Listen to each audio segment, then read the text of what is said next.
invitación, gracias a todos y a todas por estar acá. Yo, bueno, estudié periodismo y cuando era estudiante conocía Chequeado como lector, básicamente. Me gustaba lo que hacían y fui a una charla, ahí conocí a Olivia Sor, que es una de las primeras periodistas que tuvo Chequeado, y bueno, ahí empecé a hablar con ella y terminé haciendo un voluntariado que inicialmente era unos meses para conocer cómo funcionaba, después me fui y después volví ya como periodista, digamos, full time en la organización. Así que eso, yo lo conocía como lector y ya hace 5 años que estoy acá trabajando en Chequeado. Si quieren, no sé si querías hacer más preguntas, Marc. Dale. A quick question. Una pregunta rápida. ¿Qué tan grande es el equipo en Chequeado? Porque de nuevo, el rango la gama de trabajo que vemos, pareciera que es un ejército inmenso, pero por las llamadas me he dado cuenta que no es un ejército tan grande como creo. Algo así como 25 personas trabajando en la organización, pero bueno, Chequeado tiene varias áreas, no es solo medios, entonces no es que hay solo periodistas, sino que también hay gente trabajando en educación, que bueno, da cursos o genera contenidos como por ejemplo el PDF que me pasaste vos, Marc, que es un poco como un resumen de la información que hay circulando sobre fact-checking. Después hay un área de administración, hay muchos periodistas de esos 25, somos alrededor de 5, 7. Y después tenemos muchos colaboradores que, bueno, trabajamos eso con colaboraciones, pero así de staff creo que ahora somos 27. Pero también cuando yo entré de staff éramos 12, 15. O sea, en el último año, en los últimos 2 años aumentó mucho la gente que está en Chequeado, por suerte. Wow. Is there there may not be... Puede que no haya algo así como un día típico en Chequeado, pero ¿cómo podría ser un día típico en Chequeado? Bueno, yo soy economista, me presento más o menos. Como le dije, estudié periodismo, así que trabajo en el área de medios, en Chequeado. Como le decía, hay otras áreas, entonces las otras áreas trabajan de otra forma, pero dentro del área de medios,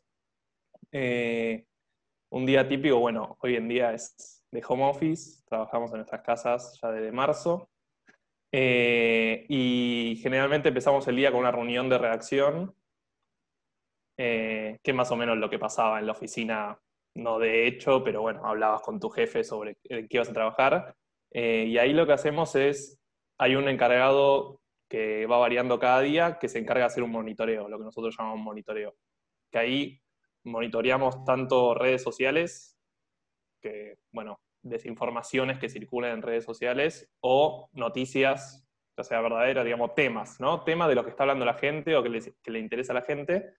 Y además de desinformaciones, frases, porque básicamente lo que hacemos, además de verificar desinformaciones, que es algo más nuevo, en Chequeado, si bien lo hacemos desde 2012, lo que hacemos del principio es chequear frases de políticos y de sindicalistas, de empresarios, digo, de gente del medio, de gente que tiene llegada a los medios, y eso es lo que seguimos haciendo hasta el día de hoy, chequear frases y datos que digan en el ámbito público. Así que ese es un poco el principio del día, ¿no? Tenemos una reunión en la que alguien presenta un monitoreo y nos dice, bueno, estas son las notas más leídas, estos son los temas de los que están hablando, estas son las desinformaciones o las posibles desinformaciones. Eso también, por ejemplo, nos enteramos de, no sé, está circulando esto, ¿será verdadero o no?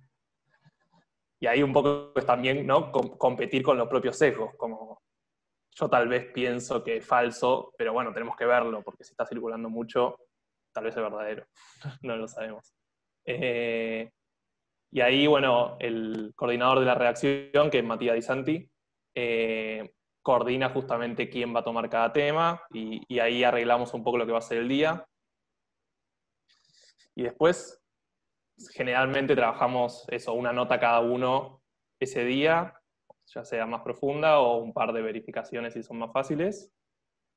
Pero de vuelta hay notas que pueden llevar mucho más tiempo porque pueden ser mucho más complejas. Hay verificaciones que nos han llevado meses hasta que la terminamos de publicar. Y eso es un día, básicamente.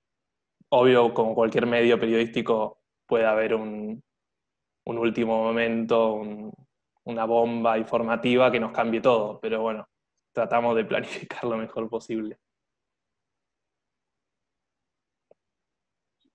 So when you talk about the social media part of it, the last Cuando class hablo respecto a la parte de redes sociales, la última vez que hablamos, media en la última clase hablamos respecto a los canales de redes sociales y encontrar diferentes versiones o sabores de información falsa que están en estas plataformas, pero hay tantas que debe ser como beber de una manguera, ¿no?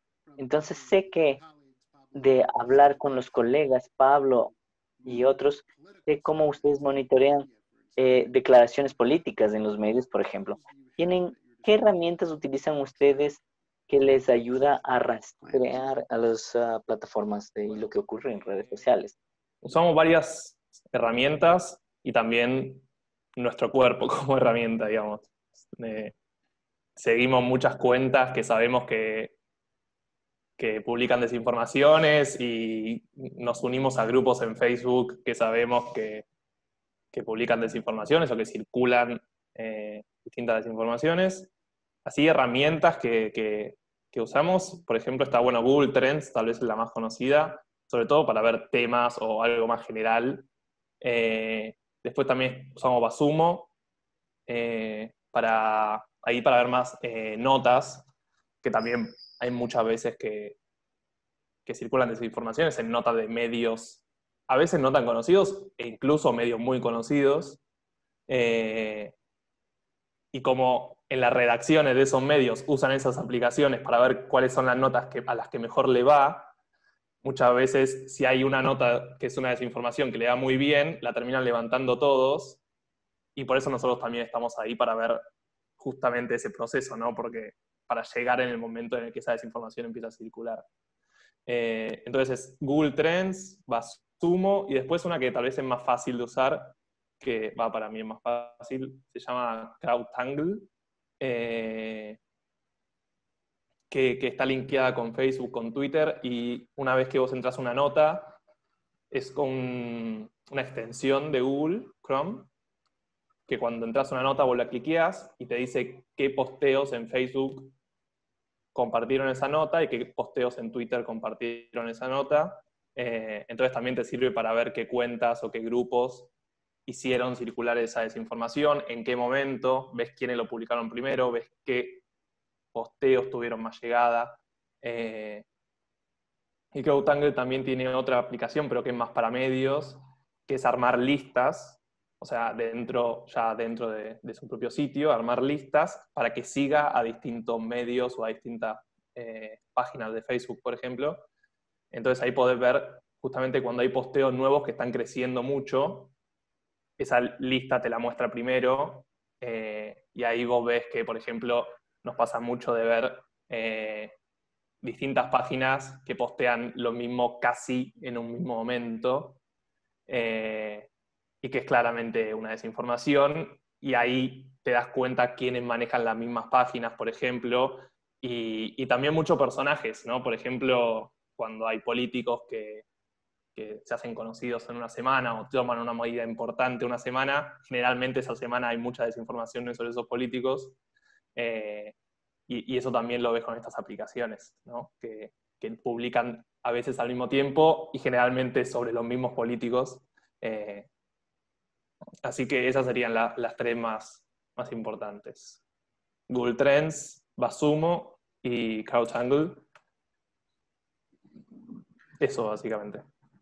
I have a ton of questions that I could ask you, but these Tengo folks. muchísimas preguntas que podría hacerte, pero Aquí nuestros estudiantes por lo general son mejores en eso. Así que voy a dejarles que puedan alzar su mano y pasaremos a ellos para que hagan sus preguntas. Pero una pregunta más de mí, pero de nuevo, si alguien más tiene una pregunta que quiere unirse a la conversación aquí, puede empezar a alzar la mano y llegaremos a tus preguntas. ¿Qué, ¿Cómo ha cambiado el coronavirus el mix de lo que hacen? Y cómo ha tenido que ajustarse al trabajo en chequeado respecto a esto. Como me imagino que todos están trabajando remotamente, ¿no?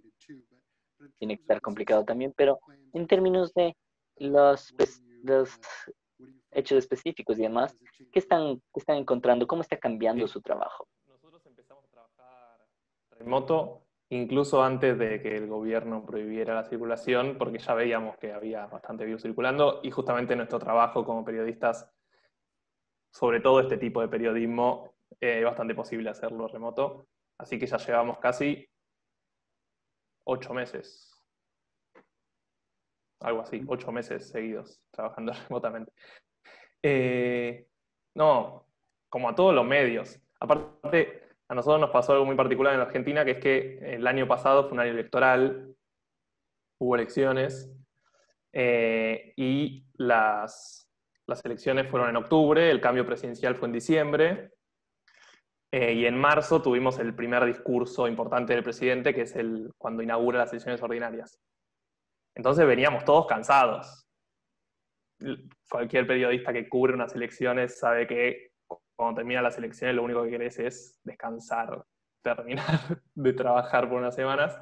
Y a nosotros, por mala suerte, no nos pasó. Llegó el coronavirus y bueno, un poco, bastante nos cambió la dinámica. En términos de desinformación, creo que también nos ayudó a visibilizar lo importante de nuestro trabajo, tal vez más personal, pero uno cuando chequea políticos tal vez tiene como más lejana la vara de la importancia de lo que hace, porque mejorar la democracia, que sería como el fin último, es un objetivo muy lejano, ¿no? Como muy, muy impracticable. Pero cuando uno empieza a chequear algo que se hizo, por ejemplo, que circuló mucho acá y que seguramente circuló también en sus países, por ejemplo, el dióxido de cloro, hubo distintos posteos diciendo que había que tomar dióxido de cloro, que te iba a hacer bien para curarte el coronavirus, y acá hubo chicos intoxicados que murieron justamente por tomar dióxido de cloro, que es un elemento que no está probado que ayude al coronavirus y que justamente es tóxico.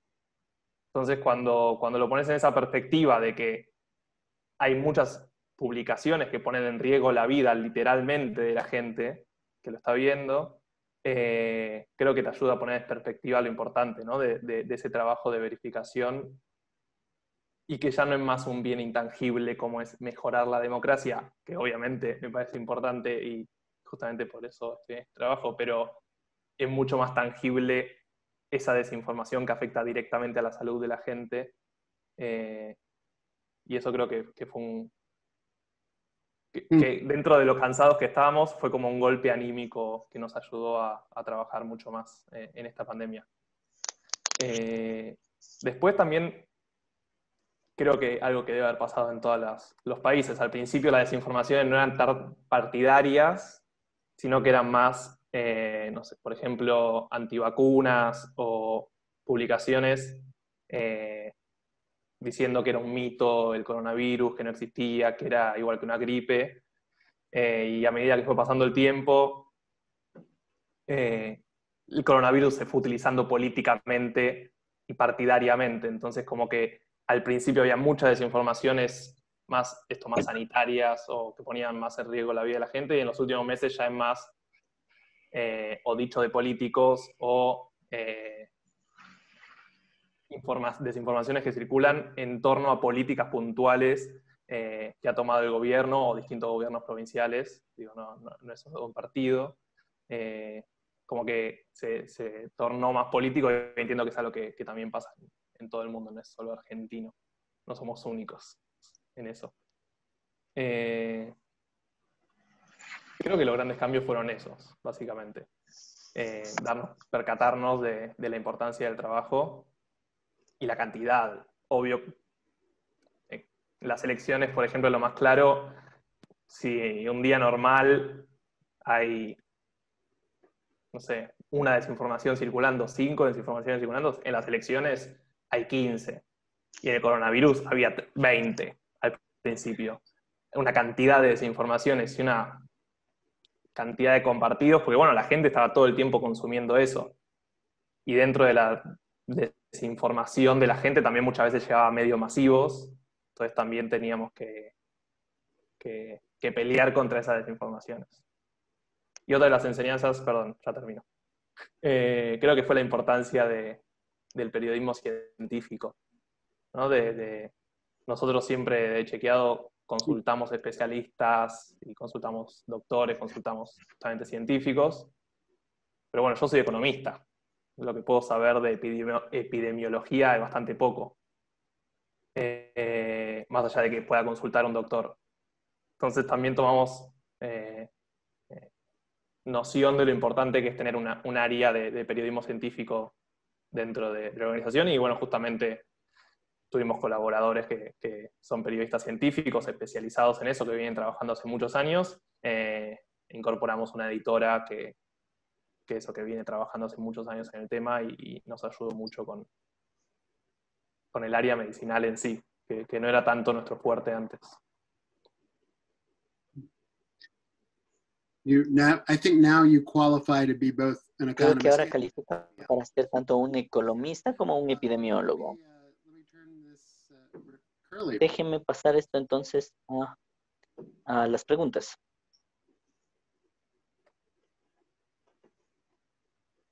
Curly?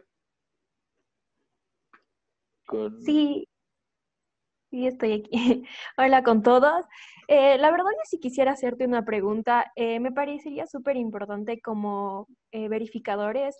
Nosotros tenemos, o sea, prácticamente y como periodistas tenemos siempre que publicar cosas que ya estén verificadas o que tengan un contexto de verificación.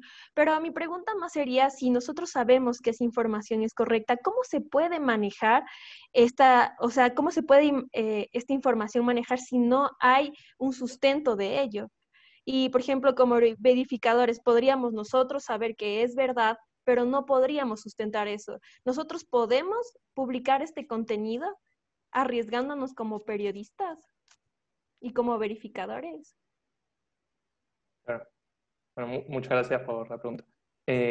Nosotros en Chequeado tenemos un método que básicamente nos guía en lo que hacemos, tanto con las calificaciones que ponemos, con cómo tienen que ser las notas, y en ese método no acepta off the record, lo que sería off the record, digamos, un funcionario que nos dice pasa tal cosa, pero que no podamos citar a ese funcionario. Y todos los datos que ponemos tienen que estar linkeados. O sea, no podemos decir, no sé, hubo 100 heridos, nada más, sino que tenemos que poner un link oficial que diga que los heridos fueron 100. Así que, particularmente en Chequeado, creo que no pasaría eso que vos estás preguntando. En una pregunta más amplia, ahí ya podemos ponernos a pensar más filosóficamente el rol del periodista y creo que varía un montón la situación. De vuelta, el método de chequeado es muy puntual, no es que todos los fact-checkers tienen ese mismo método tampoco. Ahí dependería más de la editora del medio, o del editor, o de la decisión editorial. Pero entiendo tu punto y son las famosas 3 fuentes que siempre se habla en el periodismo. Nosotros particularmente no trabajamos con off the record, entonces entiendo que es otra pata del periodismo, digamos. Es como... Nada, uno cuando es fact-checker, por ejemplo, lee notas de corresponsales de lo que sería la Casa Rosada o, no sé, la Casa de Gobierno, y hay veces que no puede creer lo distintas que son las notas, ¿no? Supongo que a ustedes les pasará viendo notas de los enviados en los ministerios o cosas así, que muchas veces son notas basadas en tal funcionario, hubo un funcionario de alto nivel que dijo esto, y esa es la nota. nosotros en Chequeado nunca podríamos hacer eso, no, son distintos periodismos. Así que no sé si te ayude mucho. Pero creo que es una pregunta muy, muy abierta y que depende mucho de la situación y del medio puntual. En el caso de Chequeado creo que directamente ni aplicaría. Pero muchas gracias, sí, está súper claro. Gracias. Great. Thank you. And Dagmar, your question, please. Muchas gracias. Y Detmar, tu pregunta. Hola Martín, ¿qué tal? Un gusto. Hola, un gusto. Mi pregunta era leyendo un poco acerca de Chequeado, me di cuenta que ustedes verifican a periodistas y a medios de comunicación. Eso me parece súper interesante y quería preguntarte, ¿cómo investigan al periodismo? Y en este caso, ¿cómo escogen qué publicar en el caso de los periodistas? Gracias, Dagmar. Sí, nosotros además, bueno, como le decía, chequeamos figuras del ámbito público y dentro de esas figuras pueden ser políticos, pero también pueden ser empresarios o sindicalistas o medios o periodistas. El objetivo de Chequeado como organización es mejorar la democracia y el debate público en la democracia. Y entonces ahí es cuando entendemos que no basta solo con chequear a políticos, sino que también hay que chequear otros actores que influyen a veces casi igual que los políticos, que, bueno, como vos decías, pueden ser periodistas. ¿Cómo elegimos qué chequear? Es la pregunta que nos hacen siempre y depende mucho del criterio periodístico. No es que tenemos una cuenta de 2 más 2 se chequea. Sí, en los casos de desinformación, tal vez es más claro porque ahí sí tenemos umbrales de, bueno, si este posteo en Facebook se compartió más de tantas veces, ahí sí podemos chequearlo. Como ahí sí está circulando. O si este posteo podría generar complicaciones directas en la vida de las personas, no importa cuántos compartidos tenga, ahí sabemos que también podemos chequearlo. Con los discursos públicos, ya sean políticos o periodistas, ahí ya es más de la decisión de periodista. Digo, es lo mismo de por qué cubrirías una nota y no otra. Son criterios periodísticos, la verdad. No. Obvio que si hay un tema que es trending topic en nuestro país o que está circulando un montón, lo vamos a intentar cubrir justamente con algún chequeo a alguno de los actores. Pero es imposible chequear todo lo que se dice.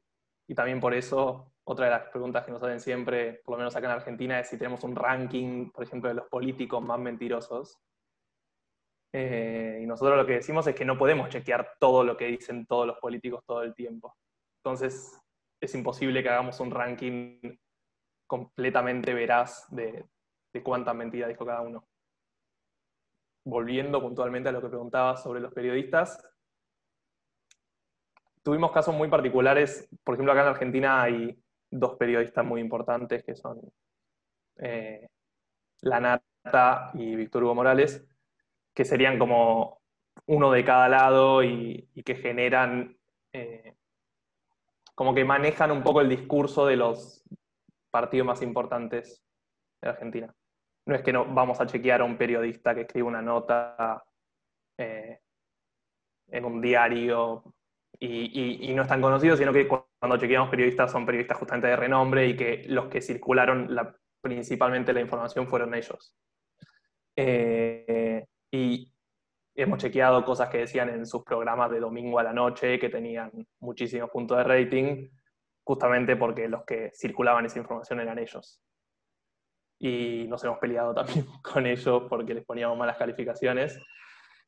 Y nada, no, nos pasa también como con ciertos políticos. Digo, si dijo una mentira y podemos pelearnos después si querés, si ese rol del fact-checking, chequear periodistas o no, pero si dijo una mentira y no se retracta después incluso, como hay cosas de ética periodística que va más allá de esa discusión puntual, creo.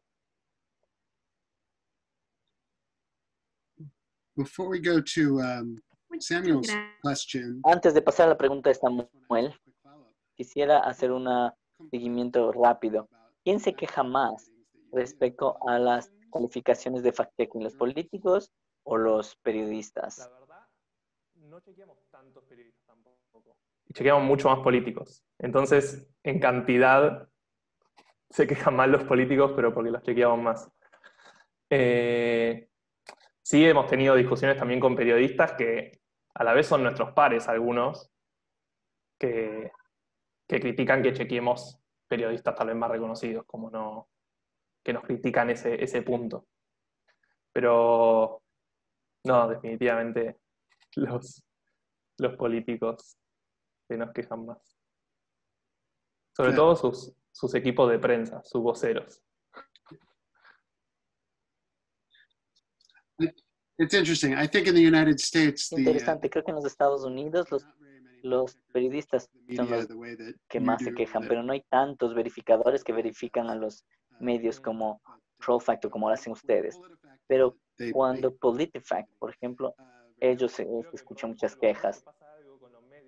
O cuando chequeamos un medio, por ejemplo, que hablamos con el director de ese medio, que tienen una búsqueda de la verdad más sincera, ¿no? Que no es el político que busca sacar rédito de un dicho, sino que el periodista en el fondo sabe que se equivocó cuando se equivocó. Entonces muchas veces termina cediendo ante que nuestra información era válida y ese medio se había equivocado. Entonces no se queja ante la situación, sino que muchas veces preguntan cómo pueden remendar, ¿no? Cómo pueden hacer mejor las cosas o cuáles son los pasos a seguir que sean más convenientes para que esa información falsa no circule. Okay, Samuel, let's get your question in. Hola Martín, buenas tardes. Gracias por Hola, buenas acompañarnos Hola, hoy. Omar. Mi pregunta básicamente se respondió por encima en la pregunta que te hizo Dagmar, pero bueno, igual quería ampliarla. Cuando hablamos, por ejemplo, de chequear lo que está en redes sociales, o sea, tú ya hablaste del tema de la viralidad, ¿no? Si esto está compartiéndose mucho, hay que chequearlo. Y también si causa daño pues, en la vida de las personas, independientemente de la atracción que tenga, hay que chequearlo. Pero yo quería preguntarte, por ejemplo, en esos casos en los que quizás la atracción no es mucha, pero puede generar daño, hay una posibilidad de que el simple hecho de chequear esa situación le dé más visibilidad que lo que tendría estando solo, o sea, dejándose solo. ¿Cómo manejan ustedes quizás como esas posibilidades de daños de decir, ok, a lo mejor chequear esto le da más visibilidad y quizás una persona con un sesgo diga, no, yo no creo en lo que diga chequeado, lo voy a hacer igual, algo así? Sí, sí. Gracias por la pregunta. Algo que siempre cuento es que nosotros aprendimos de esto haciendo. No es que había mucha gente haciéndolo. Nosotros empezamos a verificar desinformaciones en el 2012. Y las elecciones de Trump, que se dice que fueron como las más importantes de la desinformación y que crearon, eso fue en el 2016. Entonces veníamos chequeando desinformaciones hace varios años ya y nadie, o sea, la gente, había distintos medios que lo hacían, pero no es que era tan común como ahora. Entonces fuimos uno de los pioneros en ese sentido, y ser pionero tiene eso de que haces y te equivocás y aprendés cuando te equivocás. Algo que siempre cuento acá en la Argentina es muy común, muy común. Cuando hay una crisis económica, siempre hay desinformaciones sobre que los bancos no tienen suficiente dinero para respaldar los ahorros de la gente. No sé si saben, no sé cuánto saben de economía argentina, pero en el 2001 pasó eso. En el 2001 los bancos, hubo una crisis muy importante acá en Argentina, y pusieron un corralito, que significaba que no podía sacar más de determinada cantidad de plata, porque si no, si iban todas las personas juntas, iban a sacar su dinero, se fundían. Entonces, cada vez que hay una crisis económica en los últimos años, vuelve a circular esa información. Y en el 2000, ya no me acuerdo, 2013 creo que fue, no, yo estaba, creo que a principios de 2015, 2016 hubo algo como una crisis, básicamente, y empezó a circular mucho esta noticia de que había corralito. Y los economistas decían, no, es imposible, es sólido, cambiaron las reglas. Nosotros publicamos una nota que decía, es falso que los bancos no devuelven ahorros, una cosa así, y nos criticaron mucho la gente porque dábamos más circulación de esa información, ¿se entiende? El título de la nota es, la sección antes se llamaba Se dice en las redes. Entonces pusimos, se dice en las redes que puede haber un corralito, pero no es así. Y después de ahí cambiamos el nombre de la sección a falso en las redes directamente, que en parte fue una de las enseñanzas que tuvimos a los golpes, que es un poco lo que vos decís, como no darle más viralidad y desmentir directamente de cuajo esa información, que si ven, por ejemplo, ahora hace un par de años ya, las verificaciones de chequeado tienen un falso grande en la foto, y eso es algo que distintos medios también fueron haciendo, saliendo de la lógica del clickbait, de ¿es verdad esto? Y adentro te decimos que no, y directamente diciéndote de falso. Y sobre lo que vos decías, lo que hacemos actualmente, además, bueno, de todas esas enseñanzas, es publicar las desinformaciones en las redes que circulan. Pasa mucho que hay desinformaciones que circulan solo en Facebook o Twitter, o solo en WhatsApp, y hay algunas que directamente ni las publicamos. Las hacemos para que queden en Google. O sea, las publicamos, digo, en nuestro medio, pero no las publicamos en las redes, no las difundimos. Eso es para que, justamente como vos decías, no darle más entidad a verificaciones tal vez peligrosas, pero que no tienen tanta difusión, pero sí para que cuando una persona llegue a esa desinformación, googlee y ahí aparezcamos nosotros diciéndole que es falso. Perdón, yo quiero Great. preguntar algo Thank you. rápido. Yes. Sí. ¿Cómo es ese flujo de trabajo en el día? Ustedes se plantean en la reunión editorial que comentabas, bueno, hoy vamos a chequear 3 cosas y tal vez se plantean un horario, hasta qué hora van a hacer las publicaciones o cuántas publicaciones se realizan en el día. Eso. En la reunión diaria no nos ponemos tantos límites. Sí tenemos un deadline de cuándo entregar la nota, idealmente. Pero bueno, es obvio que tal vez una nota que era muy fácil termina siendo compleja porque no están los datos o no te los quieren pasar, o viceversa, o la encontraste rápido y la solucionaste. Así que sí tenemos deadline, pero no es que no nos cierra el diario, digamos. No es que tenemos que sí o sí publicarlo antes de una hora. Y con respecto a la cantidad de notas, varía mucho de vuelta, porque hay veces que terminamos atrapados en temas complicados, pero que circulan un montón, entonces queremos publicar notas sobre eso.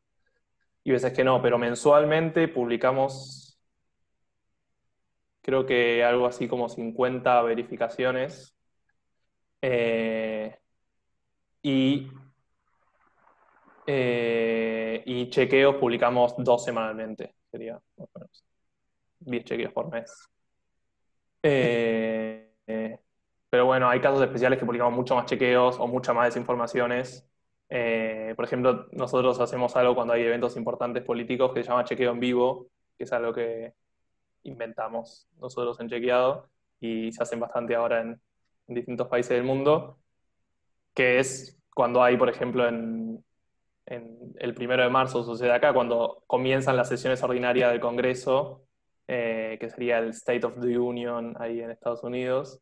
Nosotros ya desde hace creo que 8 años venimos chequeando en vivo lo que diga el presidente en ese discurso. Cuando hay debates presidenciales también lo chequeamos en vivo. Entonces ahí, cuando es un chequeo en vivo, producimos un montón y podemos llegar a producir 20 chequeos en una sola noche. Entonces, bueno, cambia mucho también eso en las estadísticas. We were just looking at the Bolivian debate live fact checking that was inspired by. Estábamos viendo el debate en vivo libio que fue inspirado por su trabajo también y fue muy impresionante. Aileen, tú tenías una pregunta, creo. Sí. Aileen. Hola Marc, hola Martín, qué gusto tenerte aquí.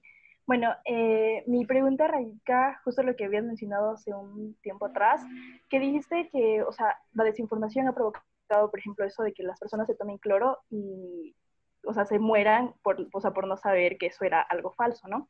Entonces, justamente con un libro que nos mandó, un PDF que Mark nos mandó a leer, decía que las personas más propensas a consumir esta desinformación o creerse la desinformación son las personas adultas, ¿no? Como de un rango de 40 para arriba. Entonces, lo digo porque en mi caso, cuando estábamos aún en cuarentena, mi papá, él no es muy llevado con la tecnología. Entonces como pues, estaba en cuarentena, comenzó a utilizar mucho WhatsApp y la información comenzaba a rodar bastante y en su mayoría era información falsa. Entonces, nosotros como periodistas o futuros periodistas, aquí la mayoría, ¿cómo podemos luchar contra eso? Porque yo me mataba diciéndole a mi papá como que no creas eso. Él decía, no, es que tengo que comer sal, tengo que comer sal, tengo que comer sal. Y le decía a mi mamá y nos decía a nosotros y tomen sal y comen sal. Y es como que no lo hacíamos porque yo sé que obviamente eso no va a salvarme del coronavirus.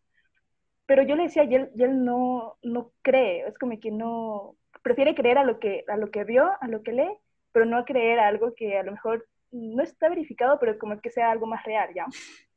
Entonces, la pregunta radica en eso, o sea, ¿cómo nosotros podemos hacer para que las personas adultas en general traten de creernos y no produzcan que otra gente siga sus pasos o inducirlos en eso de que toma sal o toma cloro o toma algo? Entonces, ¿nosotros cómo podemos contrarrestar eso?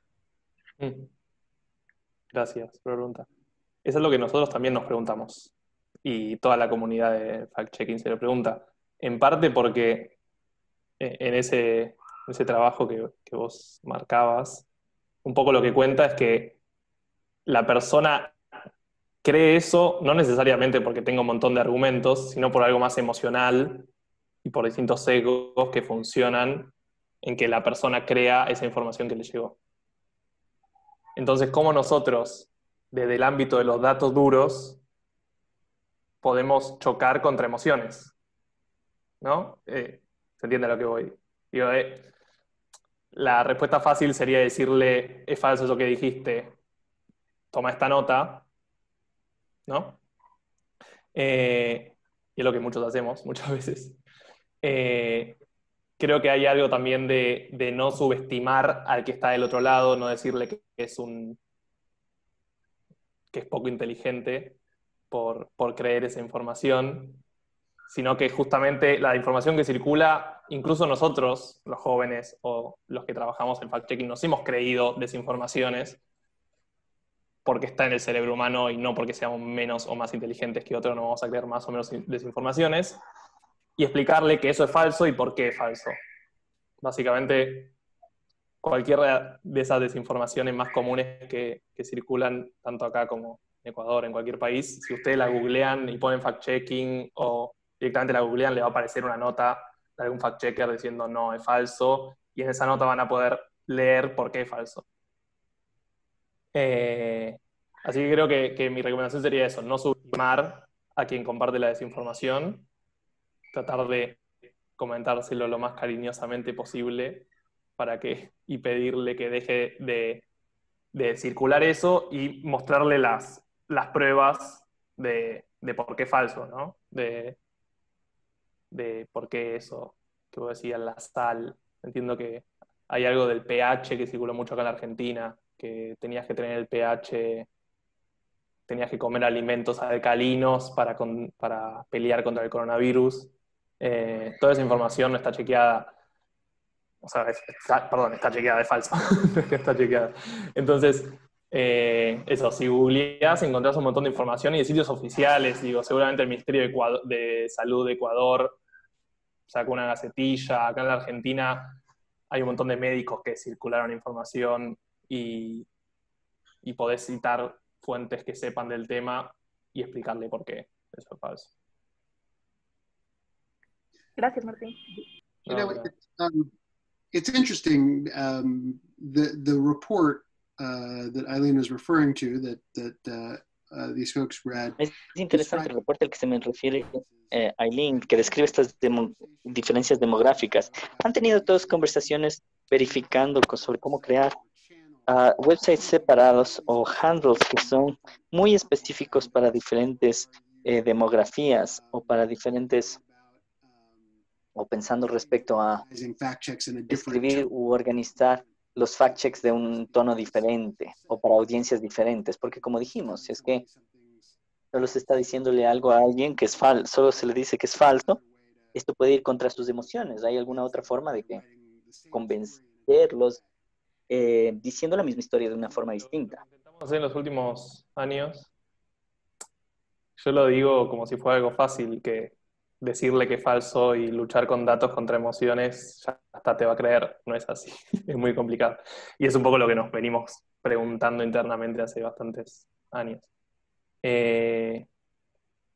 Lo que hicimos fue, no tan algo tan macro, sino primero sí algo más macro, que es tal vez generar historias a partir de desinformaciones y que no sean solo contar las desinformaciones, sino mostrar la gente que es perjudicada por esas desinformaciones. Hubo distintos casos, sobre todo electoralmente, que decían, no sé, esta persona fue golpeada y íbamos y contábamos la historia de esa persona, que era mentira, no solo haciendo una nota y diciendo que era falso, sino contando historias de gente real, y eso creo que tiene otro impacto en los lectores. También hacer distintos formatos, videos, hemos hecho caricaturas, bueno, distintas redes, Instagram, Facebook, Twitter. Y después también lo que intentamos, una de las cosas que habla el paper es el resumen, es de los adultos mayores, ¿no? Que es un poco que nace de nuestra duda de qué pasa que nuestras tías, nuestros tíos mayores siempre nos comparten desinformaciones en el grupo de WhatsApp. Si a todos nos pasa, es que hay algo ahí que seguramente sea más macro. Y los datos un poco nos respaldan, como vieron en ese resumen. Y ahí un poco lo que nos propusimos fue más trabajo de campo, de ir a organizaciones de jubilados, digamos, de adultos mayores, a concientizar sobre las desinformaciones y dar algunos tips de qué es lo que se tenían que fijar. Tenemos varios proyectos también que pensábamos hacer este año, pero bueno, hubo una pandemia que no nos los dejó llevar a cabo. Pero un poco la idea es esa, es un poco también salir al campo y hacer distintos formatos, no solo virtuales, sino también presenciales, para llegar a un público que creemos virtualmente no llegaríamos. It's one thing I should point out to everyone Es is una cosa que debería mencionar a todos, es que Chequeado solía, no sé si lo hacen todavía, pero Chequeado solían tener unos juegos de mesa que creaban para respecto a sus proyectos de investigación periodística, para hacer que la gente en el público se involucrara con algo de su periodismo. Era algo me pareció algo muy inteligente. Algunos de los pequeños de cartón los podían enviar por correo y todo, pero también había estos gigantes que ponían en los parques, donde se veía la versión en vivo del juego de mesa y la gente podía ver cómo este periodismo resultaba como un juego. Era una estrategia muy inteligente. Brianna, has estado esperando muy pacientemente para tu pregunta. Por favor, tu pregunta.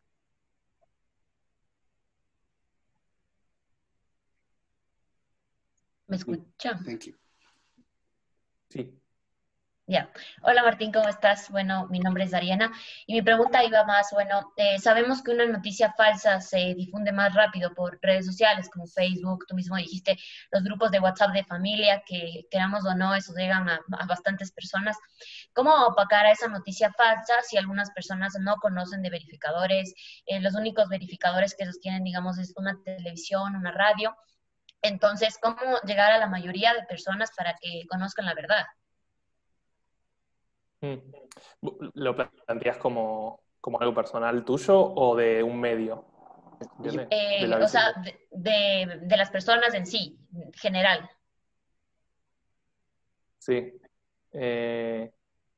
Bueno, con lo que marcaba de WhatsApp, pasa que no hay métrica posible para medir cuán profundo es algo que está circulando en WhatsApp, ¿no?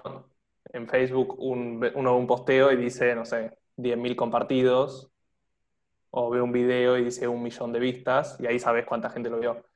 Cuando nos llega por WhatsApp algo, nosotros tenemos un WhatsApp de chequeado que la gente nos puede mandar. Cuando nos llega por WhatsApp algo una vez, no sabes si le llegó un montón de gente. Cuando nos llega 15, tampoco. Suponemos que circula más porque nos llegó muchas veces por distintos lados. Pero sí, ahí particularmente lo que vos planteabas de, no sé si era particularmente de WhatsApp o de todas las redes, pero particularmente de WhatsApp es muy complicado porque no hay muchas métricas y así como no sabes cuánto circula una desinformación, tampoco sabes cuánto circula la de mentira, digamos. No, nosotros, la gente tenemos un WhatsApp en donde la gente nos pregunta cosas y nosotros le contestamos con las notas que chequeamos, y también publicamos audios de WhatsApp. Acá son muy comunes, no sé si hay en Ecuador también. Audio de WhatsApp desmintiendo noticias que circularon por WhatsApp. Y se la reenviamos a nuestros contactos y les pedimos que la reenvíen, así esa información deja de circular. Pero bueno, de vuelta, no sabemos a cuántas personas llegan esos audios. Sí, la cuestión de la visibilidad o de la cantidad de gente a la que llegas con la mentira, generalmente siempre es menor que la que lee la falsedad. También porque por eso es importante llegar rápido. Si una falsedad, que bueno, un poco lo explica también en el resumen, en el paper que hablaba recién Mark. Si una falsedad circula un montón de días y vos llegás a desmentirla después de un mes, no es lo mismo que si circula un día y al día siguiente ya está la desmentida. No es lo mismo porque la gente no lo tiene en la cabeza y después no piensa que eso era algo cierto por más de que le digas que era mentira, pero además porque llega a menos gente la falsedad. Una vez que ya decís que es falso, la mayoría de las desinformaciones dejan de circular. Puede volver en un par de meses, pero en ese momento corta bastante la circulación. Y eso sí, hay distintos estudios que muestran que una vez que aparece la desmentida, se corta un poco la circulación de la desinformación. Gracias. Well, we have are you able to stick around for another? ¿Puedes quedarte un tiempo más? Unos 10 minutos más, tal vez, Martín. Excellent, thank you. We have, Excelente, gracias. Tenemos como al menos 8 preguntas que nos faltan, pero solo 10 minutos, así que no podremos llegar a todos, lo siento. I think Paulina is next in line. Yo creo que Paulina sigue. Buenas tardes, Martín, un gusto. Bueno, mi pregunta era, ¿qué tan factible es tener un sistema de calificaciones muy amplio como tiene chequeado? Tiene 9, y entonces quizá esto no les llega a ustedes a confundir o quizá a dar mal una calificación a una noticia. Gracias. Sí, es complicado el sistema de calificaciones. Cada medio tiene su propio sistema y es medio una decisión editorial que en chequeado quedó hace bastantes años. Particularmente en las desinformaciones no tenemos tantas. Tenemos verdadero, engañoso, falso e insostenible. Serían 4.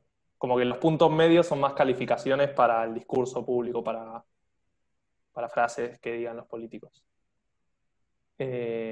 Sí pasa muchas veces que nosotros publicamos un chequeo a un político y ponemos que era verdadero, pero, que es una de las calificaciones que teníamos, o sea, es como verdadero, pero se olvidó decir esto, y muchos nos critican porque no le pusimos engañoso, que sería como el siguiente punto.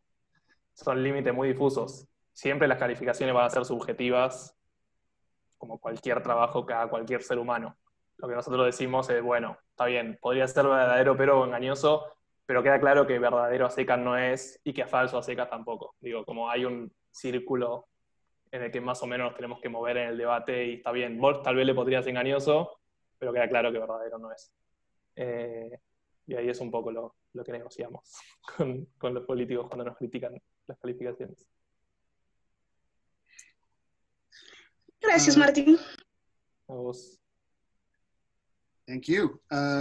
Carlia, you have a question. Hola, Martín. Gusto tenerte aquí. Hola. Bueno, mi pregunta es, ¿en algún momento algún político o periodista quiso tratar de tapar alguna mentira para salvar su reputación después de que ustedes lograron chequear que esto era una noticia falsa? Sí, obvio. Pasa mucho que hay políticos que borran desinformaciones que publicaron en sus redes sociales, no dicen nada más. O sea, la borraron directamente y no se disculpan ni aclaran que lo que habían publicado era falso. Eh, entonces hay veces que nosotros llegamos, como estamos escribiendo la nota y vemos que lo borró, bueno, publicamos en la nota y lo que tenemos como ya instalado los periodistas es hacer captura de pantalla apenas lo vemos, como para demostrar a la gente, mira, este político lo publicó y después lo borró y aclaramos si después se dijo o no y decimos que según los manuales de buena ética debería haber puesto que lo borraba porque era falso. Pero sí, pasa un montón de veces. La mayoría de las veces te diría. Y también hubo casos contrarios, no es que todos los políticos son siempre malos, pero también hubo casos de políticos que le dijimos que era falso y publicaron, perdón, gente que pasa de todo. Gracias, Martín. A vos. It's good that some of them are humble at least. Es bueno que algunos sean humildes por lo menos. Veamos, Napoleón, ¿tenías una pregunta? Sí, hola Martín, hola Marc, espero que estén muy bien. Bueno, mi pregunta va enfocada, se relaciona con la anterior un poco, pero bueno, va enfocado a cómo manejar la crítica. O sea, ¿alguna vez te han acusado o les han acusado de estar parcializados? Por ejemplo, has verificado un hecho y el partido contrario o el mismo partido te dice, me critica porque él es de pensamiento, él es de derecha o él solo verifica cosas de izquierda o el apoyo a específico partido político, porque eso va a pasar mucho. Como tú lo dices, puede que un político reitere muchas veces el dar información falsa, desinformación, cosas no exactas, y ustedes hacen su trabajo y puede que la opinión pública diga, o sea, se haga eco y piense por qué solo le están criticando a este político cuando estás haciendo únicamente tu trabajo y las personas van a decir o van a pensar que ustedes están parcializados. Sí, sí, hemos recibido un montón de críticas. Creo que como cualquier periodista más o menos ético recibe críticas tanto del público como de los políticos, también porque no solo los políticos están fanatizados, ¿sí? Si es acaso la mejor palabra, digo, muchas veces distintos públicos, sean de un partido o del otro, no le gusta ver que hay un político de su partido que miente y nosotros lo decimos. Sí, lo que pasa es que nos critican de los dos lados, digo, de distintos partidos. Y eso un poco también marca que no es que solo nos critican de un lado porque somos tendenciosos, sino que nos critican de los dos y en parte justamente por eso, porque no les gusta el rol que tenemos, y porque claramente piensan que todo lo que dicen los otros es falso y todo lo que dicen ellos es verdadero. ¿Cómo lidiar con la crítica? Creo que también hay algo muy, no sé si muy importante, pero digo, el periodismo en época de redes sociales también se ve muy marcado por eso. En Twitter y que muchas veces te importe más lo que se diga en Twitter que si haces bien tu trabajo o no. Y creo que a veces hay que escaparle un poco a ese bullicio que son las redes sociales, que muchas veces sirven para difundir, pero que por lo menos en Argentina, dice que en otros países también, porque es algo mundial, muchas veces está lleno de trolls, lleno de bots, lleno de campañas de difamación bastante armadas. Y cuando hay una crítica válida y nos equivocamos porque somos personas y no podemos equivocar, no tenemos ningún problema en cambiar una nota y aclarar que nos equivocamos. Digo, en nuestro método también aparece eso, nos podemos equivocar, pero no es que nos equivocamos siempre para el mismo lado y no es que nos equivocamos adrede, en todo caso. Muchas gracias. It's interesting when I look at the comments on your website.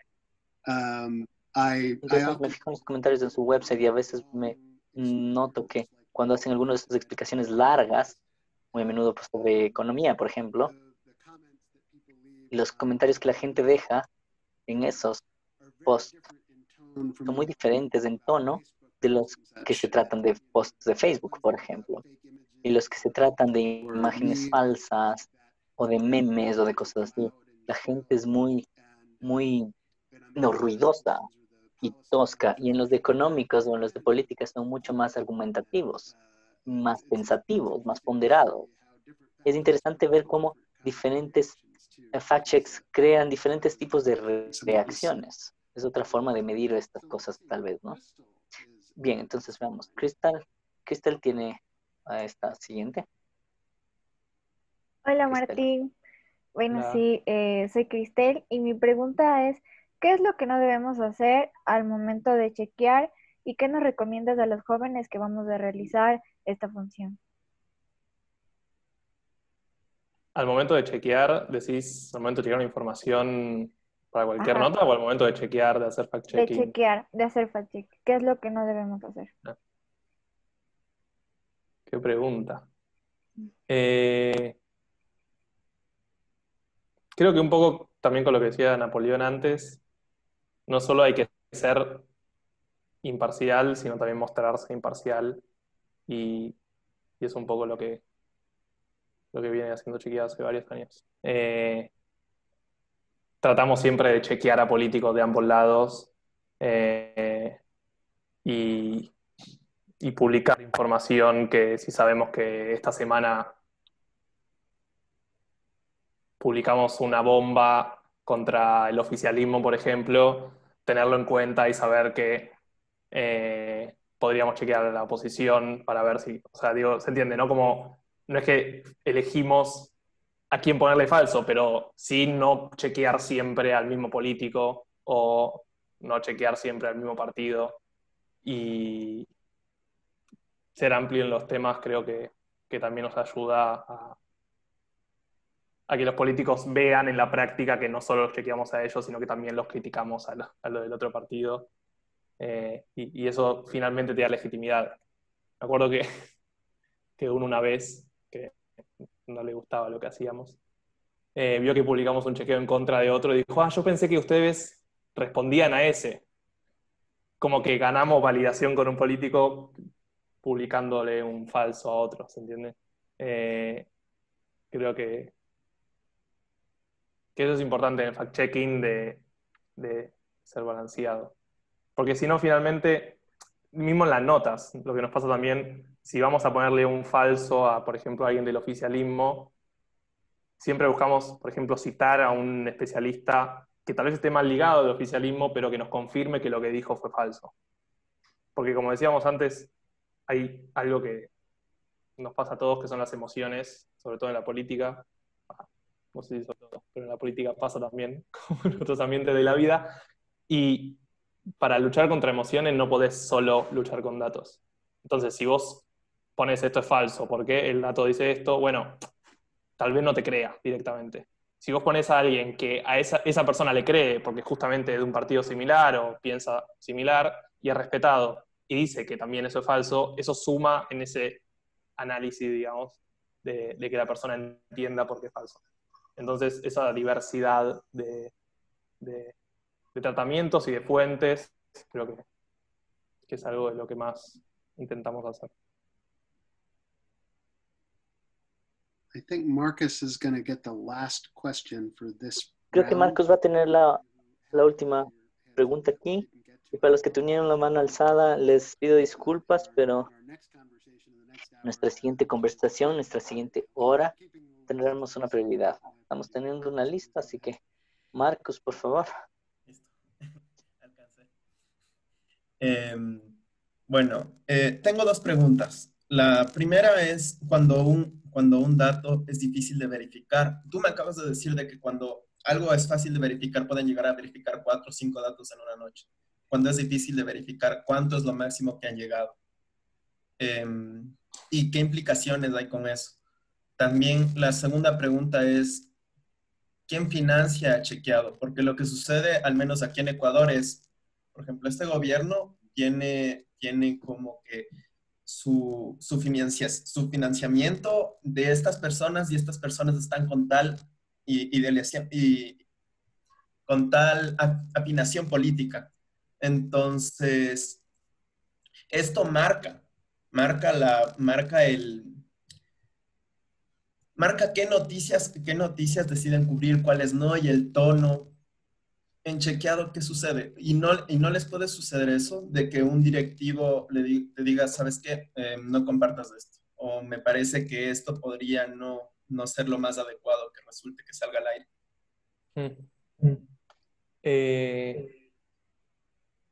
La primera era, ¿sobre cuánto tiempo? Meses. Hay veces que son notas de investigación casi lo que hacemos. De consultar datos a fuentes oficiales y que no te quieran responder cuando vos sabés que los datos existen. Acá en la Argentina tenemos algo que se llama pedido acceso a la información pública, entonces tenemos que hacer un pedido de acceso a la información pública que puede tardar 15 días, lo pueden extender 15 días más, ya sería un mes. Entonces ahí el Estado nos tiene que responder. Yo he tenido notas meses porque me respondían solo una partecita y tenía que volver a pedir un pedido de acceso y volver. Y después verificaciones también, hasta que por ahí sale un dato meses después que te sirve para una nota que no podías cerrar. Y eso es algo que también no dije, pero crear una desinformación es muy fácil, desmentirla es muy difícil. Digo, yo puedo crear acá, pongo una fotito, pongo tal, tiene 8 hijos y no les pasa plata y no sé qué, es un ladrón, tal político.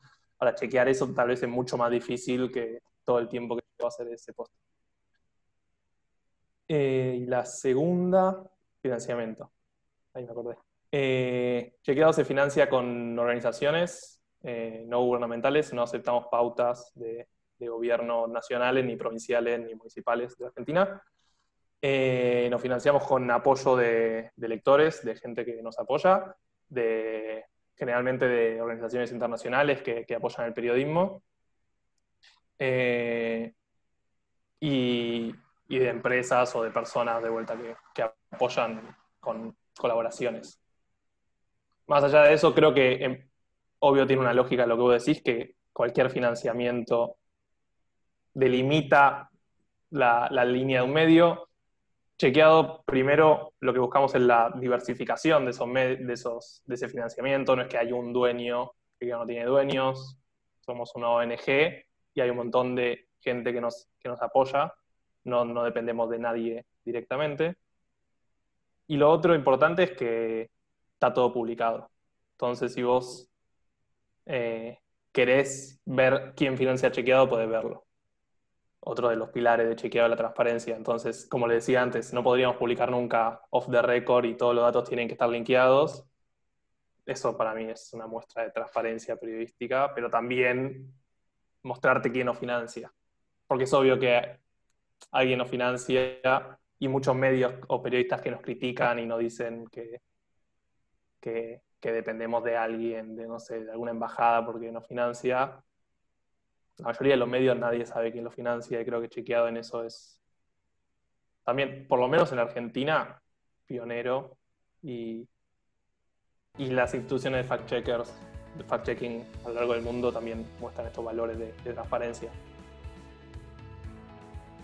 Definitely pioneers who led the way for much of the world, I should say. Definitivamente pioneros que han mostrado el camino para muchas partes del mundo. Muchas gracias por tomarse el tiempo para hablar con nosotros esta noche. Martín es uno de los verdaderos líderes de nuestra procesión. Es una gran oportunidad poder hablar con usted.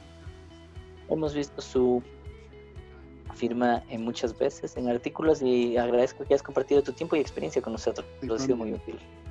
Y escuché directamente de ti, así que muchas gracias. Las preguntas.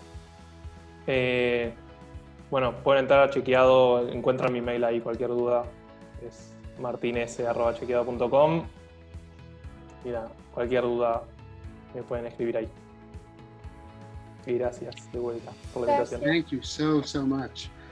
We really appreciate it, and we will. Muchas gracias, realmente lo apreciamos.